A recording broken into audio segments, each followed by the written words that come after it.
Well, indeed. Have a good week ahead. Love to all the family, and we'll talk soon. Zaga bench. Shkoyach. Hi. Oh.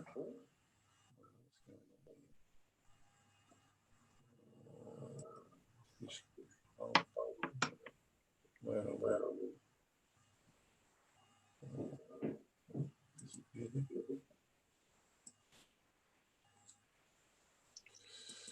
What's this? Who's this? Okay. Good evening. Hi, how are you? Oh, you came. How do you do? Are you Good. Sorry? Are you one of the speakers? I am indeed, yeah. So I thought I'd come a few minutes early just in case they... presence of a peer of the realm? Sorry? Can I be standing up in the presence of a peer of the realm? I wouldn't. My wife doesn't. Yes, but you married her. We never had that pleasure. Well, as a judge, you don't have to stand up in front of me. So between the two of us, I think we'll call it a no-score draw. In fact, she's just going on in the other audio. Debs, it doesn't start for 10 minutes. Are you from north of the border? Indeed. Yes, Glasgow. Now, the only time I've been to Glasgow was to go to a shul in Newton Mountains. Right, yes. Lovely place, very, very nice it was. I went for a wedding. Oh, it's one of the still going Newton Mountains shows. It's one of there's still 4 or 5 shows in Glasgow. Oh, I'm sure. Well, no, but the community has shrunk. I mean, when I was growing up, it was 14,000, 15,000. Today, it's 2, 3. So it's changed a lot. B. Are you the gentleman from BT? Originally, yes. Yeah. Ah, right. Okay. Now, Rabbi Chapper is a very good friend of mine. I don't live in Bournemouth, and he sort of seduced me into this evening. So it may just be the 4 of us. Hello, Stuart. Ah, that's your co whatever presenter. I've just finished a talk for Sussex Jewish Representative Council on my 22 years on the bench. And so I've now come into this. I've never had so much education in my life. I'm not sure it's going to continue tonight. We'll see. Let's see.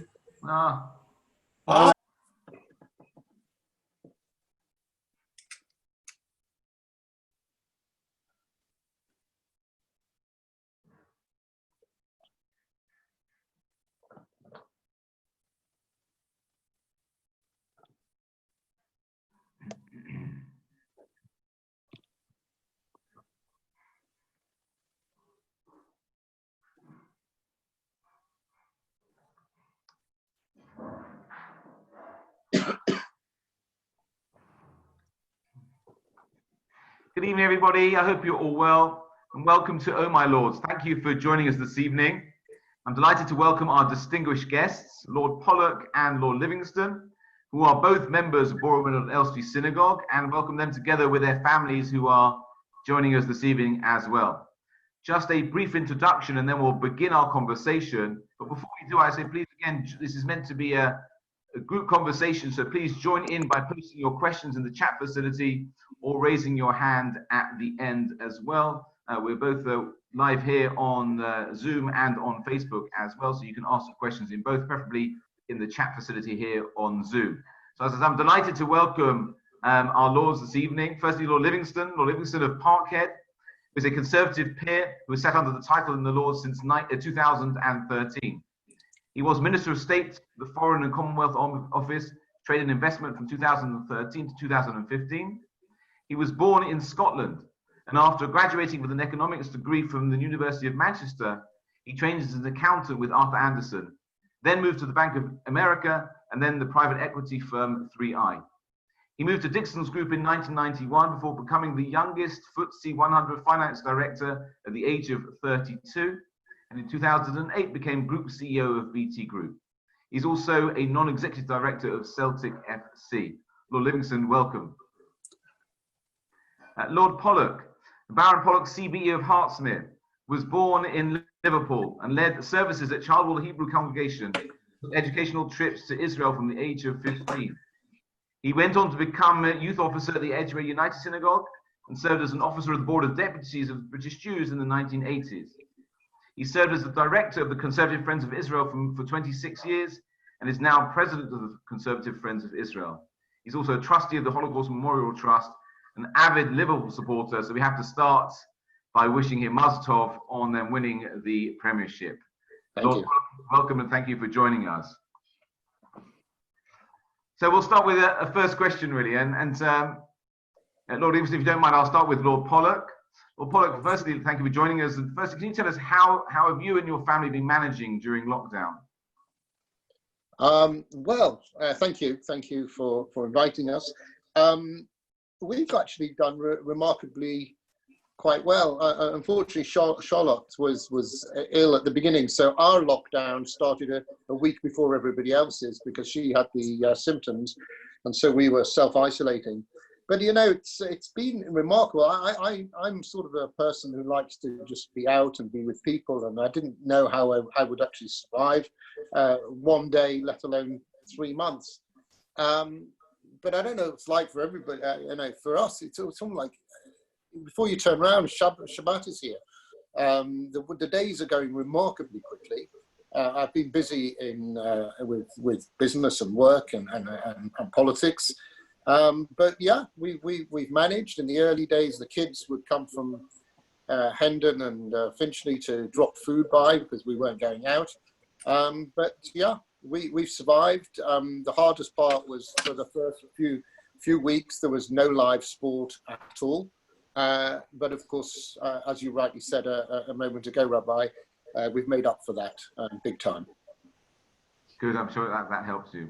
Thank you. I'm glad you're all well now. Lord Livingston. And no problem at all starting with Stuart. It's always good to, I think the older people should have respect and go first. Look, lockdown's been pretty straightforward. We've been all been well for a start, which is great. But I think it's, you know, we're very fortunate if you have some space and the garden, you can walk outside it. You're very fortunate. It's been taken up. It's been remarkably busy. I think all of us have not only discovered Zoom, but discovered just how more tiring it is speaking to people virtually than in real life. But you know, this has been a lot more distressing if you're a family with 2 kids who aren't at school and you live in a flat and you've got, you know, 1 computer between you, if that. Yeah, that's the people you know, one has to feel really sorry. I think we've been very fortunate, and it's gone well. And as Stuart said, it's raced by really in many ways. It's I think as someone said you at the start of it, we'd be here 3 months later talking about this. We'd all been a bit surprised, but it's been not too bad. Sure, great, thank you. And I'm glad you mentioned the age difference between the two of you. I didn't want to mention it. No. Can you tell us what it's been like in the House of Lords during lockdown? Well, the House of Lords has been, I mean, if you wanted to find a group that needs to be shielded, in terms of the average age in the House of Lords is about 70. So people genuinely and rightly didn't come into the House of Lords, and the House of Lords had adopted a far more sensible approach than I think the Commons was doing. And we've been voting remotely. And that's been a challenge, I think, for some of the noble lords and their experience of technology. But it's actually been done very well. We've been involved in select committees, debates, questions, and it's been done remotely, and the workings of Parliament are going on. It doesn't substitute for seeing people in person, but a few people are going into Lords at any given time, but the vast majority are doing it remotely and are voting. I think there was 3 or 4 votes last week, and over 500 people participated. Wow. I think a lot of people will be surprised that there's even Wi-Fi in the House of Lords, so it's good to hear. It's not good. I did something that I'd never done before last week, which was I voted from the 17th green because I was playing golf, and the phone went and said there was a debate on and we had to vote. But I think Ian's right. The House of Lords we're in a hybrid, so some people go in, very few, and some people go work from home and do it on Zoom. When I know I'm speaking, because you have to put your name down, and then only 10 people can be brought in a particular question, and you're told the day before. So if you're in the top 10, you're going to speak. So, for instance, tomorrow I've got some other stuff, so I will be in tomorrow. I'm speaking on a question to do with domestic violence, actually. So I go in if I can to do it, partly because I have other things to go down to town for, but also it means actually getting out. I mean, for 3 months, not driving down the Fincher Road was really quite great. It was very, bizarrely, the traffic last week was horrendous. Again, right. People are beginning to vote with their feet. Right. I saw someone said that traffic is up 44% over the week before, something like that. Yeah. Now neither of you are Londoners. Lord Polak, can you tell me, to what extent does coming from Liverpool prepare you for a life in politics? I was never intending to go into politics, to be honest. And I think what Liverpool prepares you for being involved in a small community, I think Liverpool has always had an advantage over other communities, Jewish communities of its size, because of the schools, the primary and secondary school, the activities. There used to be a great community centre, which is not there, sadly, anymore. But Liverpool certainly prepared, and I was brought up in a family. My late father was involved in the community in running the shul and so on. So you learn to either get involved to play a part, right. And I guess that was the thing. And in terms of getting involved in politics, well, as people know locally here, I've never been on the board of management of the shul. I think I learned at a pretty young age that if I wanted to get involved in politics in general, that was going to be a lot easier than being involved in shul politics. Right.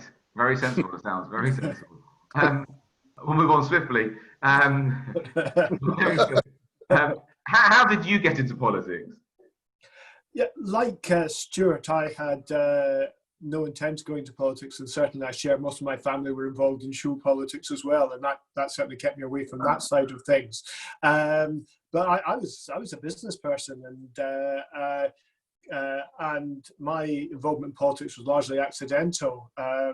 I was sitting next to Jeremy Hayward, who sadly passed away recently. He was a cabinet secretary at an evening event. And he said to me, I said, "What are you going to do when you leave BT?" And at that point, I was the CEO of BT. And I said, "Well, I'm not about to leave BT. I've been there 6 years. I've just got the sports rights. Everything's going really well."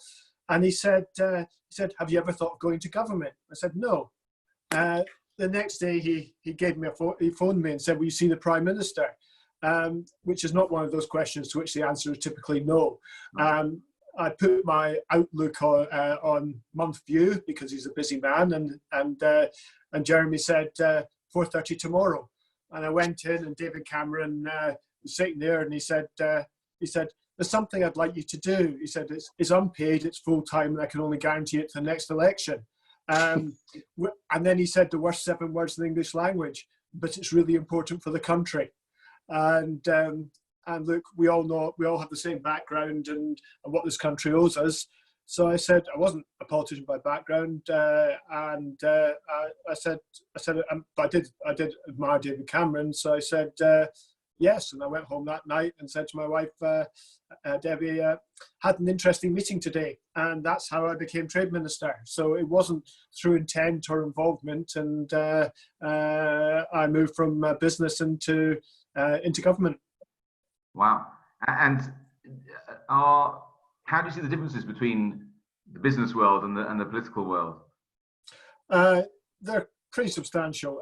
One of the Well, one of the first things I noticed was technology. You mentioned earlier about Wi-Fi in the House of Lords. Well, I mean, technology in the government was certainly a decade behind what I was used to, particularly as CEO of BT, and so that was tricky.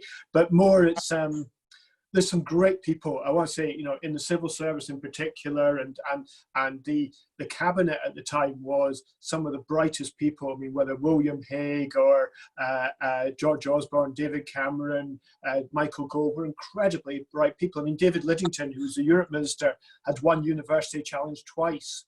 I mean, these were some of the brightest people we've come across. So, quality of people was there. But there was so many people who could say no to things, so getting things done was tricky. And also there's as a minister, there's very few of the civil service you're allowed to appoint yourself, which meant that when you're in business, the biggest thing in business is how to make change happen is by who you appoint. And if you couldn't appoint your own people, and for good reason, because you don't want to politicize civil service, it does make it tricky, however, to make change happen at the pace you would want to. So it's more difficult, but it was a superb honour, being a government minister, and whether it was doing the intro act for Merkel and Cameron, or being the first minister to spend an hour with Modi of India, or the 40 odd countries I visited. It was a great honour, but really not in the plan that I had for life. Right. And if a young person was to come to you today and say, I'm considering options in both in the business world and in the political world, what would you say to them? I'd say start in the business world. I think one of the problems in politics is there's too many people who have only ever been in politics, whose life has been defined by being a special advisor and then a candidate, and they don't have enough knowledge of real life. So I'd say go into business first, learn something about the world, or whether it's going to professions, do something, learn something about that. Also, you've got something to fall back on when you lose your seat, as you might well do. But you'll also be a lot better minister or MP for having done something, for having been exposed around the world. So I would say start in business, and then if you still have the passion, go on. I mean, and I think that's one of the great things in Stuart, I'm sure would say, in the House of Lords, there's so many people who come with a range of expertise rather than just being politicians. In fact, most of them are not politicians. Right, well, that's great advice. Thank you. Now, Lord Polak, you also had an interesting route into politics as well. Can you tell us a little bit about that? Yeah, well, again, as I said earlier on, it was sort of accidental. But having worked in Edgware as a youth worker, I left Liverpool when I was 1984, and I came down to London for a job with the United Synagogue. In fact, at the time, there were two jobs going. There was one as a youth worker in Hendon, a place of which I'd heard of because my sister had just moved there 6 months earlier, and another place called Edgware, which I have to say I'd never heard of. And I did say to the people at the United Synagogue, you'll understand this, Rabbi, I said, would you please consider me for the Hendon job? So, of course, they gave me the Edgware job. And I spent 6 months there. I enjoyed it immensely. I lived next door to the late Diane Lopian, who watched over me, and I worked closely with him, and he was somebody who I could turn to for advice in many times. And then I was approached to become the education director of the Board of Deputies, which I did for 5 years. And then I was approached by a few businessmen. They said to me, we'd like you to run the Conservative Friends of Israel. This is back in 1989. And I remember replying, and I said, well, that's great. I said, but I've never been to the Houses of Parliament. I said, I'm really, politics was not my bag. My brother, who's I think on tonight, he was involved in the Young Conservatives in Liverpool. So if your older brother is involved with that as a teenager, you do one of two things. You either join the Labour Party, or you don't get involved in politics at all. And I chose the second and spent most of my time playing and watching sport. But then, I'd say I was approached to do this back in 1989, and the nub of the activity was to educate the Conservative Party, whether it's candidates, ministers, members of Parliament, councillors, about Israel. And so, I've spent 25 years running it, building it up. Probably led about 150 trips of MPs and others to Israel. And it's not just what you sort of, when you take and see, it's the shared experience you have with these people. And Ian mentioned people like George Osborne and others. You know, my most iconic trip was in 2004, which I'll talk about later if people are interested. But that was with a guy called George Osborne, who people didn't know much at the time, in 2004. And another guy who people had heard of, he was the shadow minister for culture at the time. His name was Boris Johnson. And we had the most amazing visit to Israel for all sorts of reasons. So I got involved in politics that way. And then in 2015, when it seems like an age ago, when when David Cameron won the election in 2015, a couple of weeks afterwards, I got a phone call similar to how Ian was describing, but I got a phone call at home on a Sunday morning, and it was on my mobile, and it said unknown number. So having been to the gym and about to watch a cricket game, I ignored it because I thought it'll only be the press or somebody, whatever. So I ignored it. And then 2 minutes later, the mobile rang again, and I answered. And the voice at the other end of the phone said, "Is that Stuart Polak?" I said, "Yes." They said, "Well, will you hold the line for the Prime Minister? This is Downing Street switchboard. Will you hold the line for the Prime Minister?" Now, of course, I knew the Prime Minister, David Cameron, at the time, and I'd been involved in some speech writing and others for him. But he didn't used to ring me on a Sunday morning, I can promise you. And then during that conversation, he asked, his actual words were, he said, "I'm making a list of peers." You know, I didn't get to the levels of Ian, who went straight to become a minister. I'm the backbencher. And he said to me, "I'm making a list of people to go into the House of Lords as working peers." And he said, "I'd be delighted if you would agree to be on the list." So I'm sitting there and I go, "Okay." Well, I said, I'll be delighted. And he said, "I'm delighted you're delighted."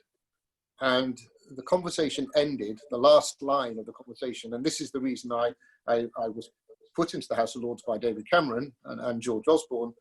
His last line to me was, "And when you're in the House," David Cameron, Prime Minister at the time, said, I expect you to counteract the pro-Palestinians on the Labour benches." He was basically saying that you've done all this work for Israel, I'm now just raising you just a little bit, carry on and do the work. So that's how I got involved. Wow, thank you. That's an incredible story.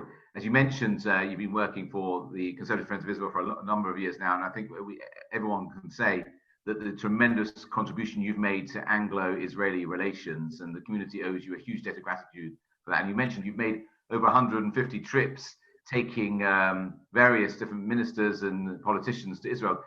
Can you pick out a highlight or the most memorable trip you ever made? Yeah, I mean, I alluded to it before. This was the November 2004 trip. It consisted of George Osborne, who was he'd been an MP for a couple of years, Boris Johnson, who was the shadow minister for culture. There's a guy called Mark Francois, who's an Essex member of Parliament. He's still a member of Parliament. And Theresa Villiers, some will know her. She's the local MP in Barnet. She just finished being a member of the European Parliament. And yeah, it was four of us and me. The nub of the story was this: that two things really that stand out. One was that Boris had been to Israel before. He'd worked on a kibbutz as a youngster and stuff. But George Osborne, this was his first trip to Israel. And we went on a Sunday, but Boris was not coming till the Monday. He had a speech he was giving on the Sunday night, and so he was joining us on the Monday.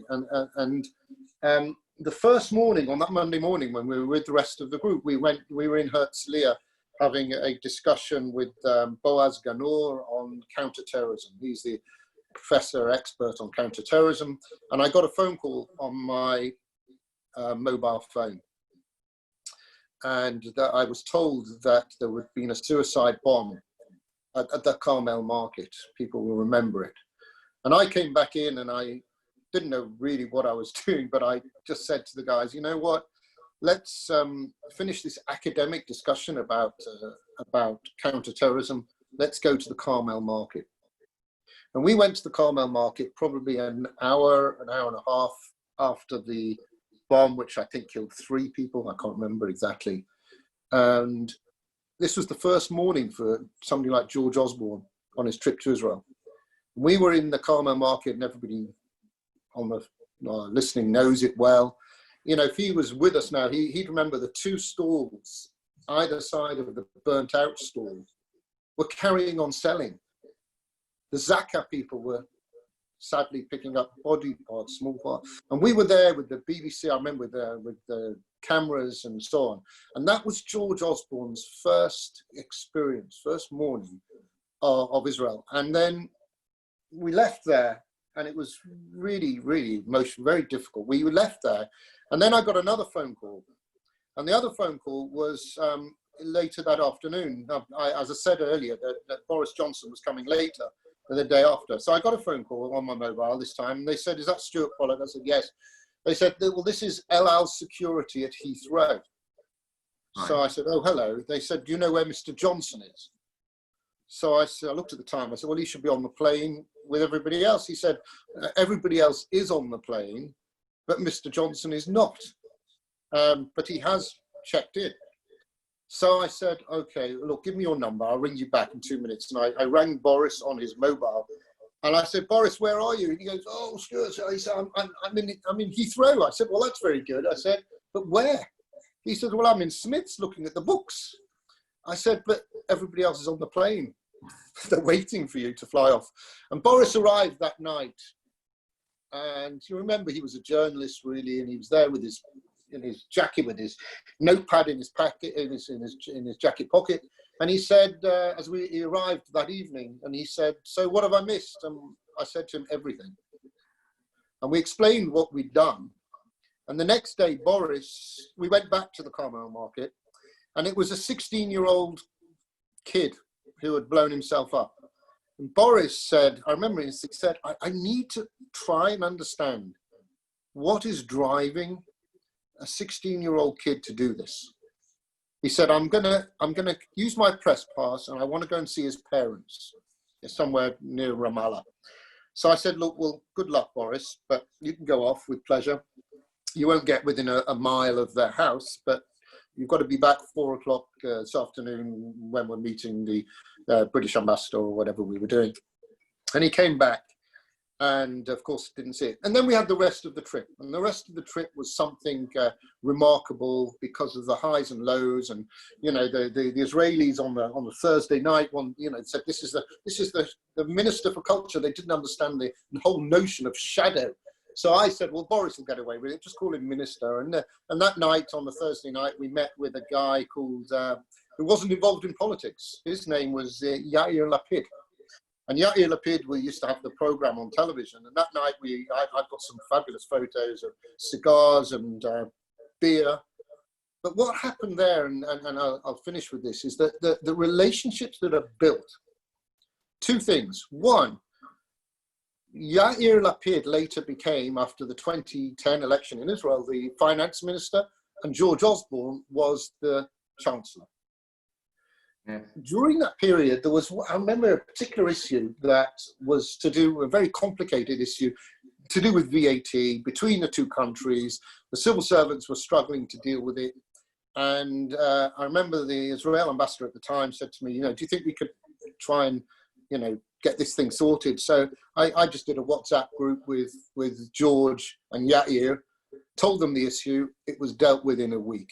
So it's those sort of relationships that you build on those things, on those trips, that can use. And the final point, the second point, was with Boris. When Boris was mayor of London, I don't know if you will recall that there was a spate of pro-Palestinian posters put up all over the tube one night, the tube trains across London. And Yair Lapid was one who raised it all in Israel amongst everybody else. But Yair called me and said, "Well, you know, I'm friendly with Boris. We haven't seen him for a while, but he's the mayor of London. He can sort this out." And the 2 of them got on the phone, and sort it out. So it's those relationships on these trips which are key. So 2004, November 2004 is one particular that I will always remember. Wow, wow, thank you so much. I saw Lord Livingston, you were smiling right at one point during that story. I was there to ask whether you've been on one of Lord Pollock's trips. I haven't, but I have been with both Gordon Brown and separately with David Cameron. And there was a couple of instances where I went on a trade mission with Gordon Brown when he was Prime Minister, and there was a somewhat unfortunate event when we went to the West Bank and we got stopped by a checkpoint, and the Prime Minister wasn't with us, but it was a UK trade mission. We got stopped at a checkpoint and we were told we couldn't come any further, and we said, why not? They said, it's closed, we're keeping the roads free for a very important British trade mission, which is slightly unfortunate. But when I went with David Cameron, we went, and David, PM at the time, spoke at the Knesset, and it was the day where the law that was going to force the Haredim into the army was coming through. So it was a bit of a tense time, and sure enough, there was, as you would expect, the shouting and problems, and nobody was keeping quiet, and they eventually when the Prime Minister, so when Netanyahu spoke, there was huge amounts of noise. When the opposition spoke, when the Speaker spoke, there was pandemonium. David Cameron got up to speak, and the place went quiet. At least the place went quiet bar one thing. I remember when you're in Parliament that you normally turn your phone off, but not in Israeli Parliament. And the phone rang, and of a Shas member of Parliament. And it's bad enough that your phone rings when the Prime Minister of another country is addressing you. It's even worse if you don't switch it off. It's even worse when you answer the call and have a conversation. And I thought, you're only in Israel. But David Cameron said at the time, he said, before I came, I was told there might be, I said, look, I want a quiet time away from PMQs. This is a Wednesday. He said, I thought I'd have a quiet time away from PMQs. And he said, I was told that there'd be shouting. I'd be told that there might be expulsions. I was told there might be fighting. And I said, I don't understand. And he said, I spent the last 2 hours here. And as they say around here, Achshav, ani mevin. And the place was really quiet. And then David Cameron said, and he was sitting next to me at the time, he said one of the greatest honours as a Prime Minister has been to talk to Holocaust survivors and hear their story. And he told the story, and you'll all know about a Polish person who became a weightlifter, etc. And Ben Helfgott was sitting next to me, and he told the whole story, Ben's whole story, and he said, and that weightlifter who became a medalist for the UK is watching today, and it's Ben Helfgott. And the whole of the Knesset that had been arguing, shouting at each other, all as one, stood up and turned round and gave him a standing ovation. And it was a remarkably emotive time. So I guess that's so I wasn't one of Stuart's trips, but I guess I've done one or two of my own. Right. Thank you. Did you see, both of the questions for both of you really, in terms of similarities and differences between Israeli politics and British politics? I fear British politics is getting more like Israeli politics in terms of the extremes are moving further out. But I think proportional representation does make it very different experience. I mean, Stuart will know Israeli politics better than I, but I think what was deemed to be set conventions in both countries now no longer are. People are breaking them, and in the old days in both countries, it used to be if you did something wrong, you sort of said sorry or you explained it or whatever. Today, everyone just seems to be on the attack, and my personal view is in both countries we could do with finding the centre and finding agreement rather than things splintering more and more into extremes. But I guess Stuart might have a marginally different view from that. Okay. Well, first of all, I mean, it's interesting to listen to Ian's story. I too was on that trip with the Prime Minister, and in fact, I'd spent weeks writing the speech with a speechwriter in Downing Street for that. I knew his route wasn't that good. Yeah, well, I got into the Akshav bit. We practiced a bit. It was a fascinating event, a fascinating story, and Ian describes it absolutely brilliantly. In fact, the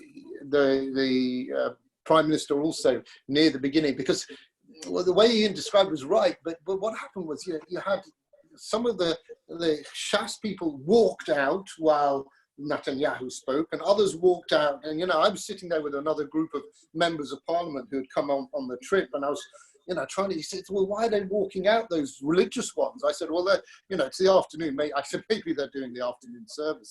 I mean, I couldn't explain to them really what was actually happening. And I think David Cameron, and I didn't write this, somebody was, I think the British ambassador, Matthew Gould, was near him at the time, and he turned around and said, this is amazing, I didn't expect it to be such a balagan, which Cameron again used. But that speech was really important because it was a culmination of 20 odd years that I'd worked on the stuff from the Israel-UK relations, and that speech went down very well. A lot of visiting prime ministers go to the Knesset and sort of lecture. And the idea was that David Cameron didn't want to do that. He wanted to talk about a vision of what could be, but not lecturing people who, are dealing with these things. And he comes this was his second visit. I took David Cameron on his first visit in 2006. And I'll never forget that too, because we took him on a plane from Jerusalem up to the north. And I remember David Cameron looking out of the windows and realizing, and he said, look, you look left, you see the Mediterranean, and you look right, if you've got some binoculars, you'll see the River Jordan. And he said, and you see the red roofs, and it's all intertwined. And he said, without having done this, I would not have really understood. So we did that in 2006, and as Ian said, in 2014, he did the trip, which was actually called off at one point. I don't know if you recall, in that period there was some flooding in the UK, and he was due to go to the Knesset, but it was called off, and then it was put back on again for a couple of weeks later. But then there was a meeting, I remember in number 10, and they were talking about, well, there's a problem. Well, I said, well, what's the problem? Well, the problem is that the Israeli Foreign Ministry have gone on strike. And they were discussing, well, I think David Cameron actually asked, well, what does the Israeli Foreign Ministry do for the visit? So somebody said, well, they clear the roads, they have the outriders.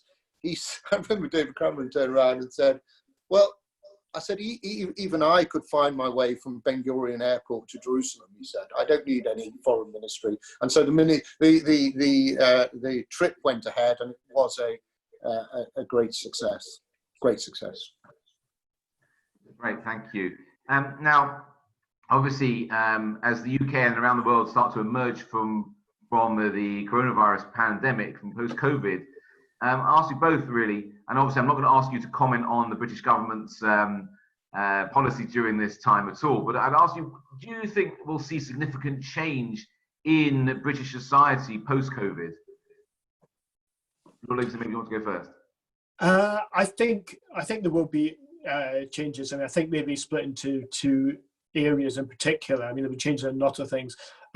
Look, first of all, economic. There's no question this has done serious damage, and whilst there will be a recovery, and I think, and whilst the Chancellor has done absolutely everything he possibly could do, we're going to see an impact, and the impact will be on unemployment, and we'll have we will be in a recession, and it will, and there'll be a big cost associated with it. So there's going to be a real economic cost, but there's going to be real lives and real jobs, and I think particularly will hurt social mobility and inequality. I mean, what we've seen, if you're in a private school or you've got multiple computers at home, it's been a very different experience, for instance, for education. It has been if you're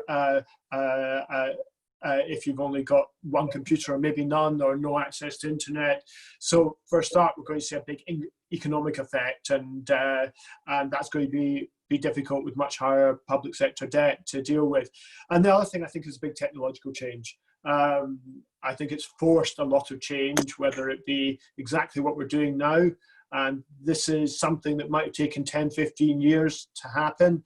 And that's going to change how people consume entertainment or educate and communicate with each other. It won't replace it, but it will give more alternatives. And I think therefore you'll see less people coming into the office as often as they do. You'll see maybe people traveling less to do business meetings because it'll be more accepted. And I've just had so many meetings with people from the US. I was meant to be in the US 2 or 3 times in the course of the last number of months and other places. And people have been very happy. So there'll be a big technological change that will drive a change in behavior. It's not that everything will stay as it is just now. Some of it will revert and there'll be a mix. But I think people have become a lot more used to doing things in a remote way, and some of it will be good change, and some of it I think will be very, very difficult for people to handle. And that, of course, rather depends on whether we see another wave coming through. I think the changes we might make just now, particularly economically, will be of a certain nature, but if we have another very major wave, it will be a lot more difficult to handle. Right, thank you. I mean, as you said, we've definitely seen as a community the possibilities that technology have allowed us to engage with people who, in a physical way, may never have actually been engaged with us. So yes, it's something we probably will be retaining in some way as we go forward. Lord Polak. Yeah, I mean, I was thinking back to some of the big events amongst the sort of Jewish community. So Yom HaAtzmaut, for instance, which is always a big event and people get involved. But I normally go to Kinlos and there's 1,000 people and somebody from the government, the chief rabbi, the Israel ambassador. But you know what? Because of the way it had to be done this year via technology, it actually reached many more people than the 1,000 people who would turn up at Kinlos. So while there's going to be a mix, and I agree with Ian on that. And I think going forward, I think from a business point of view, and I do some business, I think one area which will be tougher, and certainly the business stuff that I'm involved in, is going about and creating new business. Because new business is generally done through personal connection or meetings, seeing the body language and so on. So in the insurance world, which I do a little bit of, keeping the regular business or the business you have and the renewals, you will keep generally, as long as you're pretty sensible about it, because people will be thinking twice about having sort of moving, and so the new business element will be difficult. The other aspect of the economy and stuff, look, the amount of money that's been ploughed into, rightly so, and the furlough scheme that the government put into place, I think one of the most generous in the world, was the right thing to do to try and keep things going. But of course, the test will be over the coming months as things start hopefully going back to some normality. The problem is paying this back, and the problem is getting the economy working, and often it's done through exports and so on and so forth. But it's the same thing that's happened around the world. So how are we going to get out of all this? It will take a long time. I hope we do. I think that the government had a real problem, and the bottom line is there was no textbook for this whole thing. There was no textbook to follow, and because we're doing this from the shul group, I was talking to some other lords in the house a week or two ago, and we were talking about should they have locked down faster, should they have done this? I said, but you take your scientific or your medical advice, you take your advisors, and you follow to, like in a business deal, you take your legal advice to cover yourself. And I explained it like this to them. And I said, it's like a page of Gemara. I said, it's the Talmud. Because it's at the top of the page, I was explaining to them, you'd have one rabbi who would say X, Y, Z. I said, and the rest of the page is 27 other rabbis telling them while the first guy was wrong. I said, and that's the same a little bit with medical advice. I mean, who do you take from? So there's been no textbook to follow. It has been very difficult. But I would say this, I think come the time, whenever it is, in a year or two, and it looks at this moment that we in Britain have, it looks like we've had a lot of deaths, and lot more sadly than other countries. I think we here continue to play cricket by the rules and report the numbers, and I think we'll find eventually that we're not going to be very different from any other country who seem at the moment to be better than us. Interesting. Thank you for that. Now, obviously, apart from coronavirus pandemic in the headlines, this week again, anti-Semitism was in the headlines with the sacking of Rebecca Long-Bailey. Can I ask you both, how do you assess anti-Semitism currently in the Labour Party and the new leaders' approach to it? And also more personally, have you ever experienced anti-Semitism in either your professional or your political lives? You go first. I'll let the younger, better-looking one go first. Okay, well, with that intro, I mean, I think Keir Starmer, to be fair, is walking the walk. I mean, there is a genuine failure to understand among the hard left, I think, what anti-Semitism is, and how saying that the Jewish state is effectively responsible for all ills in the world is clear anti-Semitism. And I think at least I think Keir Starmer is genuine. The trouble is there's still so much to clear up. I mean, we also saw a tweet today from BLM UK, which basically implied you can't be a Zionist and be in support of Black Lives Matter.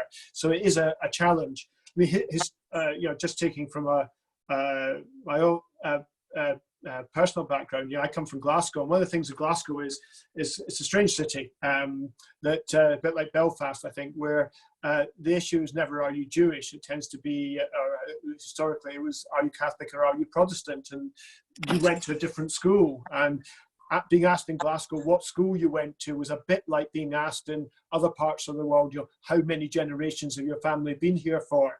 It defined what religion you were.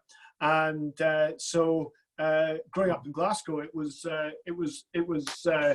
you really didn't experience anything apart from very, very casual anti-Semitism. I did, however, experience later on some of the hard left Republican, in all senses of the word, movements, and there was a sort of presage of Corbyn. They weren't in Labour at the time, these people, but I think they joined it, who did very much see this combination, particularly of being a conservative peer and Israel, etc., basically putting you as the imperialist aggressor, and the anti-Semitism definitely flowed from that. I do recall in a slightly more light-hearted way that when I was made CEO of BT, I got a call from the Scotsman newspaper, and this is a question you can only get from Scotland. And they said, "We've got a question for you. He said you're on the board of Celtic Football Club, well known as a Catholic football club, of at least Catholic origin. He said you went to a Protestant school, and you claim to be Jewish. The guys in the press office, they think you're confused." So Glasgow was a wee bit different, but I would say apart from casual anti-Semitism, there's only one real experience of hardcore attack on Twitter and other social media that I experienced. Of course, what people say behind your back, one doesn't know, but for the very, very most part, I found the UK and my business experience to be very welcoming and opening to Jewish people, and even Scottish Jewish people. That's all about being confused. It reminds me of, I remember there was an article in the paper a few months ago about that there was doing an investigation into the Scottish prisons, because they realised the number of prisoners were claiming to be Jewish, and they realised it was a scam in order to get the kosher food. It was better than the regular prison food. So on the issue that Ian talked about of being brought up in Glasgow, where are you Protestant or are you Catholic, or so on. In Liverpool, there was only ever one question: are you Liverpool or are you Everton? Right. and football is the key. Well, Stuart, are you Celtic or are you Rangers? Did translate into the same question. It did. It did. You're quite right. You're quite right. And we got a lot of our best players from Celtic, so we appreciate that. On anti-Semitism, personal. I mean, you know, I think Ian again was right. I mean, what they say about you when you're not there, I've got no doubt there's plenty. But you know, when I was given that calling by David Cameron back in 2015, I've not hesitated to stand up, even when it's been difficult and even when it's been alone, and to stand up for the community or for Israel, and continue to do that. On the issue of the Labour Party, for me, we've got to take a bit of time to judge this, and I say that for a couple of reasons. I mean, I've only met Keir Starmer once, and that actually was in Borehamwood Shul. If some people remember, he was there for a bar mitzvah at the end of last year, and I talked to him. Sorry? He didn't get hugged, did he? No, but apparently he wanted to give the sermon. Right. But it was interesting. He said, "I'm not going to take shisha." He said, "If it's not before Kamisha, I'm not doing it." He was no, yeah. But I was told, I had to explain to him I was a Cohen, so you know he wasn't going to be on before me. But what was interesting, I spoke to him then about, you know, Corbyn was still in. It was just before the election last winter, and I talked to him a bit about anti-Semitism, and he was a bit of a closed shop on it. And here's my issue. My issue is this. He spent 4 years at the helm of the shadow cabinet trying to put Jeremy Corbyn into 10 Downing Street. If he felt that strongly, and he felt that strongly about anti-Semitism, why didn't he fight that within? Now, he may have done, but we don't know because we haven't really heard. So that's my issue. He spent 4 years working to get Jeremy Corbyn into 10 Downing Street, which would have been a total disaster, as we all know, in so many ways. And on the sacking of Rebecca Long-Bailey, that wasn't difficult for him. Right. You see, he was, you know, she was one of Corbyn's people on the front bench. She didn't say sorry, apologise for what she'd done, or retweeting or whatever, and he was able to go. So getting rid of another one of Corbyn's people suited him. Now, don't get me wrong, the issue of anti-Semitism in the Labour Party, I mean, you know, he was always going to be, anybody was going to be better than the previous incumbent. And we'll have to see. He certainly has started off, but here's where I think the problem may be, and we might see this actually manifest itself in the next week. And that is that he may improve their anti-Semitism record. But I wonder, and I pose the question, but I wonder whether the sacrifice might be Israel. And you've already seen Lisa Nandy come out very strongly saying there should be boycotts of settlement goods if Israel moves forward on whatever activity they're going to do this coming week. So I think that needs to be watched. They may improve on anti-Semitism, but I don't think they'll be very good on Israel. Thank you. That's very interesting, something to watch. Thank you. Now, we have some time for questions. And I said the Lords have very graciously agreed to take questions. So if anybody has a question, please either type it into the chat facility or raise your hand, either again using the button in the chat facility or physically. I'll see if I can spot anybody. Okay. First one up is Barry. Okay, Barry, you can unmute yourself. Hi, good evening. Stuart, you just alluded to, Rabbi, I think alluded to what may happen this week in terms of Israeli politics and annexation and so on. I think the government has already sort of said they would be against that move. Do you think there's any chance of the government sort of moderating its position, and how difficult will it be for the Jewish community to defend that, given that itself is quite divided on the issue? Thank you, Barry. Thank you, Barry, and thanks for the congratulations on Liverpool. Much appreciated. I didn't want to mention that. And I thought not. Look, I think those of us who've worked in the pro-Israel community have failed in some ways over the last 53 years to explain the issue of Judea and Samaria, or the West Bank, whatever you want to call it. And I don't want to go here into massive detail on whether it's annexation or whether it's just giving Israeli sovereignty on areas of land which are disputed. So there's a whole long story which we haven't quite got across. And actually, I don't think the Israeli government has got across, because the word annexation, some international lawyers will argue it's not annexation at all. You know, this was part of the original mandate, and how can you annex something which you do have a right to have? So the problem is it's shorthand, and it's easy to say it's against international and we must do something.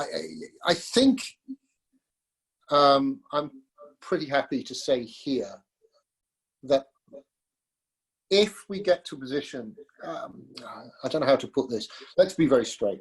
If the British government says that they don't like it, they don't agree with it, but doesn't do anything, i.e. there will be no embargoes, arms embargoes, boycotts of Israel, and so on, which I have a feeling is going to be the position of the government. They're not going to like it, so they might say things, but they won't do anything.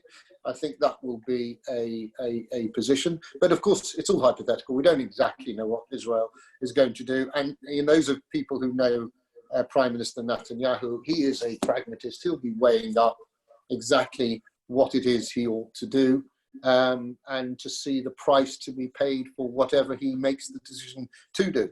Is it too much of a price to pay to take whatever he's going to do? But the last line on all this is that even Arafat, as I always explain to people, knew that places like Male Adumim and other places would form part of Israel eventually when a peace process is done. And what I'm trying to encourage the British government to do is to use its influence with the Palestinians to tell them, you know what, sit down and talk rather than go to international fora and get everybody else to do it for you. If you sit down and talk, there will be a willingness to move forward. So it's going to be a really difficult period. It will be difficult for the community and those defenders of Israel, because you can't now begin to try and explain this whole international law thing. It's shorthanded. People will say it's wrong. But, I repeat, if the result is that there's a bit of noise but no action, I think we should take it. Stuart, if I can just add, I think it also depends what it is. I mean, as you said, because the moves by the Israeli government could be differing in scale, and I think the extent to which, if any action taken at all, but also the extent of it will determine some elements of response. I think the British government will be supportive, but it unquestionably uses up. It makes it difficult for Israel's friends, and it makes it easier for Israel's enemies. And I wouldn't be surprised if the Labour Party does adopt some element of anti-settlement boycott. And bear in mind, the UK government policy already on goods from settlements is that we do not support. The British government, I remember as trade minister, I was very involved in this and finding the right words, but the British government does not support or promote goods from settlements. So there already is a delineation, and I think these things, one thing after another, makes it easier. And if we get a government one day in the future, this is less pro-Israel than the current one, at least, it will make it more difficult. And one thing that has been happening over the last number of years is trade between Israel and the UK has been booming. It's been particularly beneficial for Israel because it's usually been UK importation of Israeli technology. And when I was at BT, we actually helped set up a Israel UK hub. which and the UK government puts money in supporting a sort of joint technology hub, and that's been very good. And I think 1 out of 7 drugs prescribed in the UK is from Israel.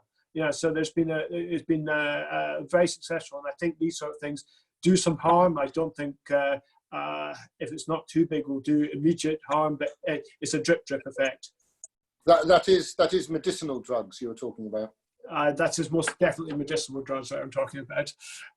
Yeah, Prescription drugs, I think, is the exact phrase we have. Indeed. We also see the change in the law in Israel this week about that. Thank you, Barry. Excellent question, Barry. Thank you. Next question, please.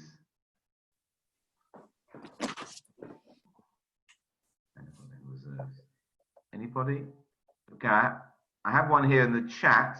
It came off Facebook. It's quite a long question, so just bear with me. I'll read it here. Do you think that remote electronic voting and remote sitting even should continue once we get back to normal? No doubt many companies will shift more to remote working to some extent. So is it time to modernise Parliament in both the House of Commons and Lords? Well, I can answer simply yes, and I think I think Ian mentioned it earlier. I think this is a positive that will come out, and the idea of being able to vote remotely, I think, works. It actually gives the government a bit of a problem because for those who understand the numbers in the House of Lords, the Conservative don't have a majority. Labour and Liberal come together, and with some crossbenchers, actually, it's almost impossible for the Conservative, the government to win a vote. And of course, most things are then overturned by the Commons. So that is a problem. But the use of technology is clearly going to be the way forward. And I think the idea of the hybrid, which we're trying to do at the moment, is going to be the way forward for certainly the House of Lords and probably the House of Commons. Right. Yeah, I'm not so sure I agree with Stuart. I think one of the issues is this notion. I mean, Stuart mentioned voting on the 17th T, and I don't like to ask him, Green even, I don't like to ask him as to how much he'd studied the amendment at the time. But I think there is a certain assumption if you go into the Lords, if you could bother to go in and listen to the debate, that your vote might be more worthwhile. And where I do agree with Stuart is when you got remote voting, the chance of the government losing probably goes up. And last week, I think every single vote I voted for with the government, and every single vote the government lost. I mean, it was sort of, I was losing so much it felt like being a Rangers supporter. And I think there is a question about people voting without being in the chamber at all, or at least having made the effort to go in. Maybe something that may not be a good thing. I think certain things like select committees and witnesses and the like would be perfect being done remotely. I'm less convinced about some of the other things, although I think it could be a long time before we get back to what we call normal. So it could certainly carry on for some time. And look, it's also tied up with the fact in the Lords in particular, the Lords, true for the Commons as well, particularly, there are too many people there. And we don't have a chamber that can adequately fit people in. They have prayers before questions in the Lords, and you have a choice of going into prayers which are not mincha in order to be able to ask a question, or be like the Jewish kids in the assembly where you're waiting outside and you don't, and there's a seat for you when you try and come in. So it's actually quite a difficult environment. And I think both the House of Lords and the House of Commons have got too big, and we can do something about changing that rather than just saying we should retain the remote nature. I think we should take what was good from it. And there are some good things, information flow and maybe select committees and the like, and other meetings. But I'm not convinced we should be doing remote voting apart from people who are ill or pregnancy or for other ongoing reasons. Right. I think it's quite amazing that we've been on for an hour. This is the first time we've had a slight disagreement between the two of you. Well, we're not disagreeing, because actually what's interesting, and Ian is right, I mean, when we do vote, we should know a little bit what we're voting about, but Ian will no doubt agree with me. But actually, when we are in the chamber and a division is called, the vast majority of people who will vote are coming in from the bars or the other meetings or other things rather than being in the chamber and so on. So actually, I think that the nature of that perhaps needs to be looked at. One of the things about the House of Lords is that it's the tradition, and it goes back a long way. And I think because of COVID and because of where we've now broken the back, i.e. we've done some voting online, and I think it now will be easier because, you know, we've, I'd say, broken the back of this to make certain changes, which I think will enhance our reputation, actually. Right, thank you. I mean, maybe also a lesson there for you, Lord Polak, is think more carefully who you play golf with in future. Who you might go with you. We have a couple more questions here, if you don't mind carrying on in the chat facility here. What alternatives, I just read this one, I'm just reading it as I'm seeing it here. What alternatives to the horror can you imagine might replace traditional Simcha revelry if distance remains a normal caution for a lot of people? I'd like to first say, take no responsibility for these questions. Sorry, can you repeat the question? What alternatives to the horror, am I saying it right, to the horror, can you imagine might replace traditional H-O-R-A or H-O-R-R-O? I think it's H-O-R-A. Yeah, as in the horror, you know, as in the... That's right, not O-R. Yes, not what alternatives... Maybe we'll move on from that one. Do you think there'll be any traditional, there'll be a replacement for the traditional way that we Simchas celebrate? Or that's not really government policy? I think a question for the Rabbi. Yeah, absolutely. Over to you, Rabbi. Well, we're very clear, you know, that we are going to be following government guidelines to the letter. So whatever the government tell us on that, if they lead, we'll follow. Okay, I think we'll move on. Another question: has religion ever got in the way of your political career, e.g., not working on Shabbat?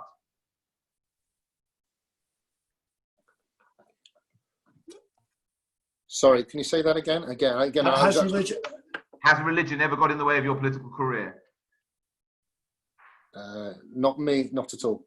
No. And I think strangely enough, I find non-Jewish people tend to be more respectful of when you say it's a Yom Tov or something, you can't go in or whatever, or you need to be home. You got Friday night dinner. Find enough they're more respectful, I find, than sometimes some other Jewish people are. So I found it never a problem. I have a question here for Lord Polak. When's your next trip? It sounds such fun. Can I come? Well, they're not all. Well, I mean, again, that's down to the government. When we can next fly to Israel, we will go. Right. It's also down to the Israeli government as well as to when you can fly and not be. So both governments on both sides. Yeah. Yeah. Okay. Anybody else have a question? Just looking through all the faces here, I can see. Okay, I have another one here. Another question I have here is, many people are skeptical and mistrusting of politicians and politics. Do you think that they are justified? Well, I think, having come over from business, I mean, one of the things I found was that for the very most part, politicians on both sides, although there are some recent ones that have been the exception, but certainly I think up to the period of sort of 2015, politicians on both sides genuinely went to politics because they wanted to improve things, they wanted to make the UK better. They had different ways of going around it, and the definition was different, but they want to help people. And one of the things is, I think people are often surprised when they actually talk and realise that whether it be a Conservative politician has a huge passion for the NHS or for education, and they might not have assumed that, or Labour Party really wants to support business, that people do go into the right motivation. The very most part, particularly at a ministerial level, they could earn more and have an easier life, and it's a very tough life being a minister. It is all consuming. So I think for the most part, people in politics for the right reason. I do think, however, both the splintering of, when people say I could never have a Tory as a friend, is exactly the sort of thing that is wrong in politics, where the ability to respect someone else's view, even if you disagree with them, respect them as human being, is something we are starting to lose in some elements, and that's one problem. I think things like the Spencer scandal did not help anyone at all. But one of the things in the UK, we're very lucky to have a relatively uncorrupt government. When you go around the world, the compare and contrast, they are amazed at the things that UK politicians resign over. A bit less recently, but they are amazed. I remember there was a Home Secretary who helped his nanny get further up the list for a visa, and he resigned. And I remember speaking to a French colleague at the time who said, why would you resign over it? And I think it shows the UK, for the most part, is pretty good. We've got a very, very aggressive press. I think keeps us good, even if it goes over the top. But we are losing some of the things that make us, I think, about politicians, both in the way they act sometimes and their reaction to each other, that has lost respect. And I think that's a problem. And also, I think because there's too many politicians increasingly who haven't done anything else. And having achieved something else in life, I think it will add far more to how you act, and also will give people far more respect. Thank you. I think if you got a room full of 100 lawyers, 100 anything, you might find that there'll be a couple of bad apples, and there may be that in politicians as well. But I think the vast majority of people, certainly in the House of Commons and the House of Lords, of course, are in it to make things better, to pick up the areas that you are interested in. If you're in the Lords, or when you're in the House of Commons, you're doing your bidding for your constituents, whether they voted for you or they didn't. The vast majority are absolutely good, well-meaning, and so forth. Where there's problems, and there are always problems in society, and then you link that with the sort of press, the gotcha type of press, who want to trip you up at every moment because you didn't know this or you didn't get it. And you see so much of that. Ian saw that when he was a minister, and ministers all the time, if you don't know every detail of everything, we're going to catch you out on it, which I think is just ridiculous. And sometimes we have the best of the press and the worst of the press at the same time. So I think we are as a group of individuals, of politicians, they are like anybody else in society, but because they're always in the public domain, the ones that do things wrong, that brings the sort of whole thing into disrepute, and then the press makes a major story, and you've only got to follow some of the stories that have been going the last few weeks, even couple of weeks. Most of it is just ridiculous. But that's the life. That's the life we lead. But the vast majority are decent, hardworking, good people. Thank you. We've got time for 2 final questions. Just quickly, maybe a quick answer for this one. We've gone for over an hour without having mentioned the B word. Our minds have been taken off Brexit by the coronavirus. In your opinion, just a very quick answer, if you could. Do you think that after the pandemic is cleared, really, that Brexit will be back on track, or what's the future have in store for us? I think it has taken our mind off it, but it's going to be pretty difficult. We've got not a lot of time to do trade deals, and you can do a good trade deal, you can do a comprehensive trade deal, or you can do a quick trade deal, and you just can't do all 3. And I think it will harm British exports, because the EU won't play, whether the EU's being fair or not being fair, they won't play nice, and they'll dig their heels in, as will the Americans, having negotiated trade deals with the Americans, and on the same side as the EU, both of them will dig their heels in. And I think that's going to be harmful for us. But we're on that path, and now the path, I think, for all of us has to be to try and help make the best of it, and to remember that the UK, for example, is the second largest exporter of services, and that's probably actually more important than agriculture or trade. It's going to be really difficult, and there's going to be cliff edge, because I think the only way we can get a decent deal will be by looking over the edge of a cliff. The trouble is occasionally one falls over when one looks over the edge of a cliff. Right. I don't disagree with any of that, although I think because of the pandemic, I think there is a greater chance of leaving without a deal for a lot of the reasons that Ian said than there was, or there would have been, had there been no pandemic. But I'm not privy to the conversations, but one hopes the deal can be done, and you can understand a little bit of the EU digging their heels in, as Ian called it, because we've burst their balloon, we've left the party, we've left the organisation, and why should we give preferential deals because they've left? And there are elements of that. I would say this though, if Britain was able to negotiate directly with other governments in the EU, and this is why I think there is a bit of hope, because I think if there was a direct conversation with Merkel, for instance, in Germany and others, I think deals could and would be done, because in the end, why cut off your nose to spite your face? So one of the problems is that often the negotiations are dealing with being dealt with from the EU side by bureaucrats who it is their whole life. So, sorry, Stuart, I'm going to disagree with you on that. Having sat around many European Council meetings, unfortunately, it is the ministers from the individual countries who make their life difficult with negotiating mandate for the bureaucrats.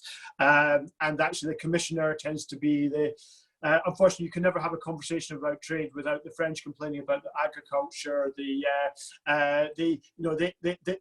There will be a real digging in, and we shouldn't.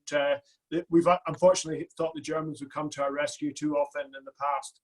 I think it's going to be tough, and we shouldn't assume it's the EU. We always used to blame the EU because it suited us, even when it was our government. No, I accept that, but I do think that the Germans and others won't want a no-deal situation, because it will affect their economy too. Yeah. So I think there'll be a meeting of minds somewhere. Let's see. Okay, thank you. That's interesting to look at. And the final question this evening is that we know, sadly, the Jewish community has been disproportionately affected by the coronavirus pandemic. How do you account for the disproportionate number of Jews in politics and in business? There is clearly, I think in the House of Lords, sure, may know them better than me, but about 70 out of 800 Lords are of the faith. We're about 10%. About 10%. About that sort of number. Look, I think it goes to how a whole range of factors about how we're brought up and expectation. And one of the things I've noticed, I go around a lot of schools doing president in sort of disadvantaged schools, and so many of the immigrant communities, they describe what what they want to do is by talking about their parents, and their parents represent the floor of what they want to do. My father ran a shop, therefore I'm going to go to university. And I think you can see the same thing being repeated. The Indian community is very similar. Look at just look at America. The number of companies are headed now by Indian chief executives, and you see it increasingly in politics. In fact, as the Indian government likes to point out, how many of the cabinet is of Indian origin. So I think you see it in some of the immigrant communities, and I think it's about family, it's about education, and it's about expectation. One of the last things my father said to me was, Ian, I don't understand, you're intelligent enough to be a doctor. So it's a little bit about the expectations that are set by your parents. Right. Thank you. That's fascinating. Look, it's the focus that we as a community have had on education and getting on. Wherever we are, our history has shown that we need to get on and have trades and things that can sadly be moved. If you're a doctor in one place, you can be a doctor somewhere else, or if you're importing something, you can go and do it somewhere else. These things are throughout Jewish history have been, and certainly the last 100 years has been, it's about making the most of your situation. And if it means getting involved in the political field and the business field, this is exactly what we've done. And Ian's right. You look at the Indian community and other communities who are following on exactly that. And I don't think it's a coincidence that there are so many members of, say, the House of Lords who are Jewish. I don't want you to think that all 80 of them stand up for Israel and Jewish issues on a regular basis. There's a few of us. 2 of them are on tonight. It's not so simple, and my job over the years has been to try and encourage non-Jewish supporters. So, we're in the House of Lords these days, when you've got John Mann standing up and fighting anti-Semitism, and sitting next to Ian and I is Lord Pickles, Eric Pickles, who stands up for our community and so on. This is the stuff that we concentrate on. But as a community, it's about getting on and making sure that we are, able to live in society, be part of society, integrate with society without assimilating, which is, back to your job, Rabbi. Thank you, Lord Polak. That's a very, very kind of you. I think this has been a fascinating conversation, and thank you to everyone who's participated, particularly Lord Polak and Lord Livingston. Thank you for your time and for answering all of the questions that have been put to you. I hope you've enjoyed it as much as I have, and I'm sure everybody watching has. On behalf of us all, I thank you. Just before we wrap up for this evening, I just want to share with you the next event we're doing online. Is this Wednesday evening on the 1st of July at 8:30, Relationships Surviving and Thriving. I'll be in conversation with Tova Hirsch, who is a qualified person-centered psychodynamic counselor, to help us also deal with lockdown and surviving and thriving relationships post-lockdown as well. So please join me once again live on Facebook and on Zoom for that. But once again, this evening, I thank you, Lord Polak and Lord Livingston, for your time and for answering our questions, and for everyone for joining us. Please keep well, stay safe, stay alert, and we'll see you back in school at some point when the government allows us. Thank you and good night. Thank you. Thank you, Rabbi. Hi. Thanks, Rabbi.